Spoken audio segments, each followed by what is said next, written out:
CEDEAO, du Parlement de la CEDEAO à Lomé. Elle avait même demandé que le Parlement l'aide à mettre à sa disposition une salle pour rencontrer les Ivoiriens résidant à Lomé, il y a plusieurs années. Ce membre de l'administration a dit, il n'y a que ce précédent-là qui ressemble à ce que Guy Marius Sagna veut faire. Sinon, je n'ai jamais vu. Mais vous avez compris que j'ai sauté sur l'occasion. J'ai dit au bureau du Parlement de la CEDEAO, mais justement, vu qu'il y a ce précédent, je sollicite que le bureau de la CEDEAO m'aide à trouver des salles. Parce qu'en plus de la réunion du dimanche, il était prévu que je rencontre des syndicats de la santé du Togo, des syndicats des enseignants du Togo et des syndicats du port du Togo. J'ai dit au bureau, vu qu'il y a eu un précédent où le Parlement avait aidé un parlementaire de la CEDEAO à avoir des salles et à tenir sa réunion, je vous demande humblement, le mot que j'ai utilisé est celui-ci. Madame la Présidente, je vous supplie de mettre à ma disposition une salle pour ces rencontres. Et d'ailleurs, vous pourrez être présent et vous saurez de quoi je parle. Et vous saurez que je ne me cache pas. Et vous saurez que je ne suis pas venu pour causer des problèmes et que j'agis en toute transparence et j'agis conformément au texte de la CEDEAO. Jusqu'au moment où je vous parle, le bureau du Parlement de la CEDEAO n'a pas répondu à ma demande de mettre à ma disposition une salle parce qu'en réalité, la volonté, il y avait une alliance entre le bureau du Parlement de la CEDEAO et le régime de Faure et Adema pour empêcher que je puisse rencontrer des Togolais parce que ce que vivent les Togolais tous les jours, c'est ce que vous avez vu dimanche dernier. C'est pourquoi je ne suis pas venu ici aujourd'hui pour vous parler de mon état de santé. Je ne suis pas venu aujourd'hui pour vous dire comment je me sens. Parce qu'en réalité, ce dont j'ai été victime en même temps que 19 autres Togolais, mais c'est ça qui est l'ordinaire. C'est ça qui est l'ordinaire des citoyens togolais au Togo. Ils sont bastonnés tous les jours, leurs droits piétinés, leur liberté écrasée. Je dis que je ne dois pas aller au Togo pour rencontrer mes frères et sœurs du Togo que je représente au Parlement, que je représente au Parlement de la CEDEAO. Vous trouvez ça normal? On dit que si moi, député de la CEDEAO, je les écoute et que j'en parle, c'est de l'ingérence. Mais alors supprimez le Parlement de la CEDEAO. Et vous comprenez alors pourquoi depuis le début de la CEDEAO, le Parlement de la CEDEAO est inconnu. Les députés de la CEDEAO sont choisis dans les assemblées nationales. Ils ne sont pas élus directement par les peuples. Vous voyez, en Europe, une fois, je crois, tous les 4 ans ou tous les 5 ans, je ne sais pas, vous entendez qu'il y a les élections européennes. Moi, depuis que je suis petit, j'entends les élections européennes. C'est-à-dire que ce sont les citoyens, d'accord, des différents pays membres de l'Union européenne, qui élisent directement, qui un jour, un dimanche, vont voter pour choisir leurs représentants au Parlement européen. Mais nous, là, ici, au niveau de la CEDEAO, ce n'est pas nous qui choisissons, ce n'est pas vous qui m'avez choisi directement. Vous m'avez choisi indirectement. Et ça se passe dans tous les pays. Et donc, c'est ça le quotidien de nos frères et sœurs du Togo. Donc, ce n'est pas de moi dont il est question.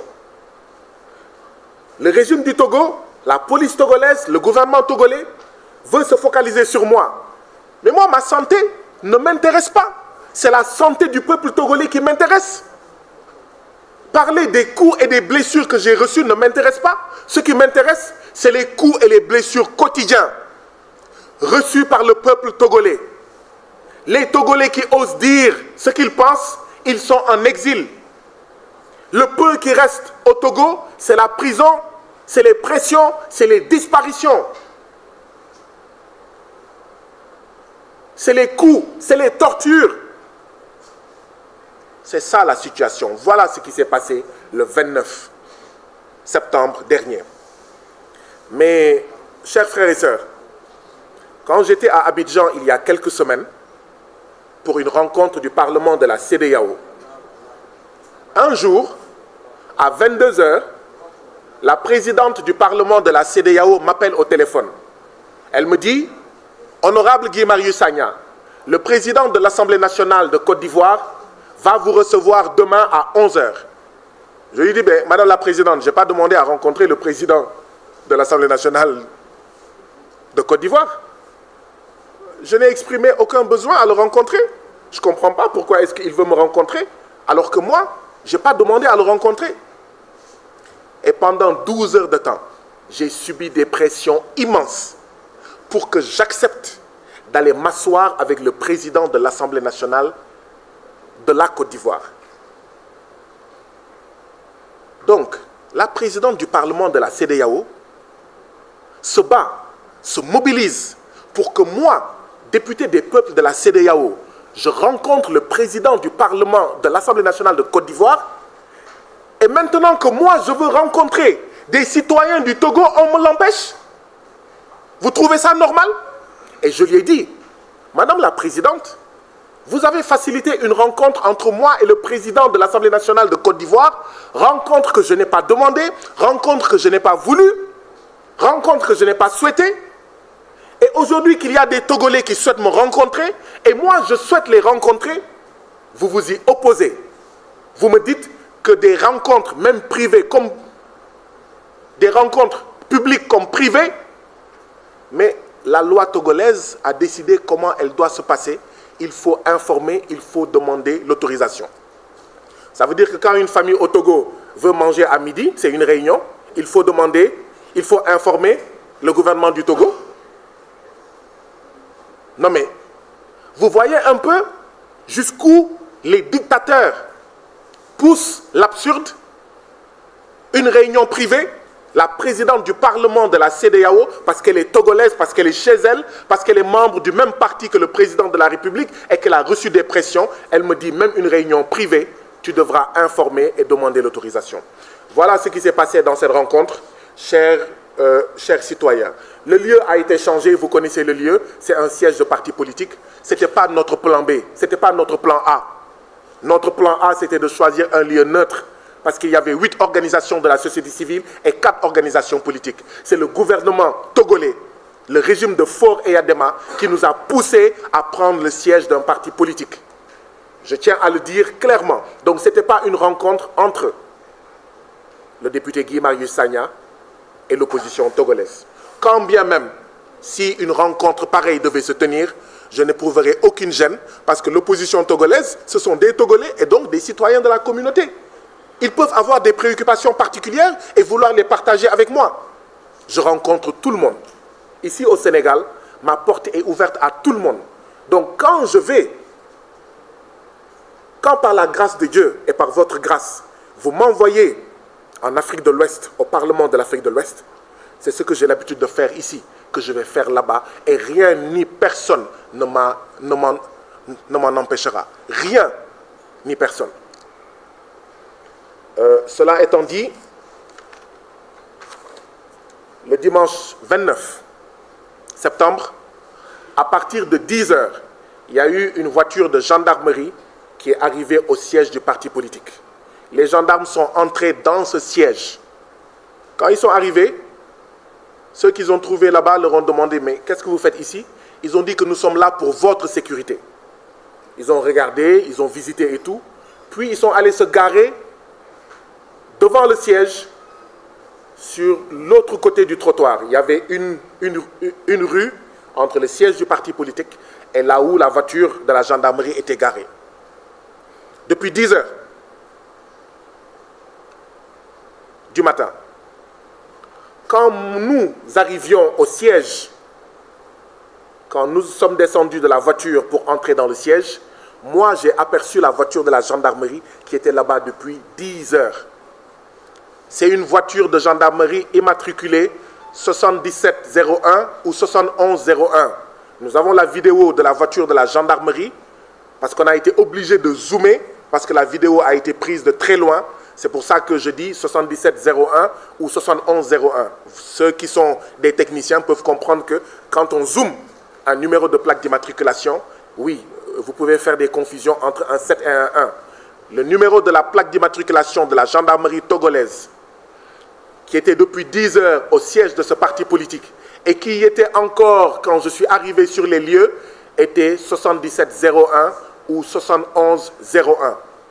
Et cette voiture de la gendarmerie, elle n'a quitté les lieux que quand la violence a commencé. Elle n'a quitté les lieux que quand les sévices corporels ont commencé. Elle n'a quitté les lieux que quand les tortures ont commencé. Parce que oui, nous avons été torturés publiquement. Et cela fait peur et froid au dos.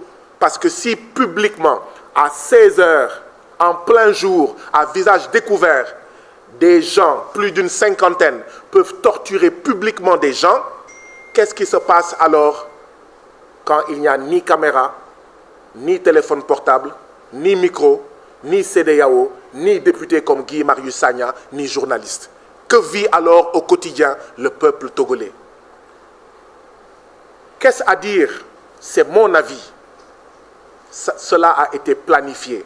Ce qui s'est passé lors de cette réunion a été planifié.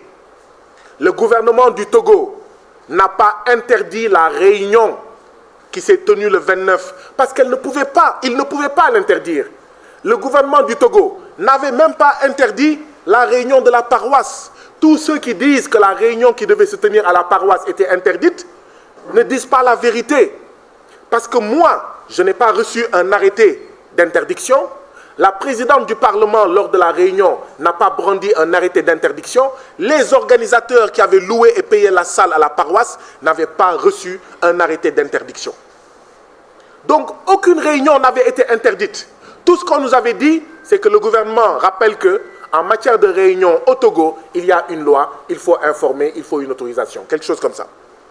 Mais jamais il n'a été question d'interdiction. Si le Parlement de la CEDEAO parle d'interdiction de réunion, le Parlement de la CEDEAO ne dit pas la vérité. Si le bureau du Parlement de la CEDEAO parle d'interdiction de réunion, le bureau de la CEDEAO ne dit pas la vérité. Si le gouvernement togolais parle d'interdiction de réunion, le gouvernement togolais ne dit pas la vérité. Il ne pourra pas montrer un arrêté, un acte administratif qui interdisait la réunion à la paroisse, ni au siège du parti politique. Donc, quand une voiture de gendarmerie vient à 10 heures, nous sommes ici pour votre sécurité. Elle passe la journée. On la trouve même au moment de commencer. Mais qu'est-ce que vous voulez qu'on croie? Sinon que les choses vont se passer très bien. Et que d'ailleurs, l'État du Togo est là pour encadrer et pour veiller. Mais ce qui s'est passé, c'est que dès qu'il y a eu des violences, la voiture de la gendarmerie a disparu mystérieusement. C'était planifié. C'est ça que ça signifie. C'était planifié. Vous avez vu sur les vidéos, j'ai parlé pendant 10 minutes. Lesquels de mes propos pouvaient justifier ce déluge, ce tsunami de violence perpétré sur plus d'une vingtaine de Togolais, d'une députée qui est née en 1958, qui a l'âge de leur mère, députée à l'Assemblée nationale du Togo. Elle a été bastonnée sous mes yeux. C'est extrêmement grave. Lequel de mes propos dans ces 10 minutes pouvait justifier ou expliquer qu'il y ait ce déluge et ce tsunami de violence inouïe qui s'est abattu sur moi? Aucun, à mon avis. Aucun. Vous avez vu, j'ai parlé pendant 10 minutes, j'ai dit je suis togolais, chantons l'hymne national du Togo. Et boum. Vous vous en souvenez? Chantons l'hymne national du Togo et boum. Alors,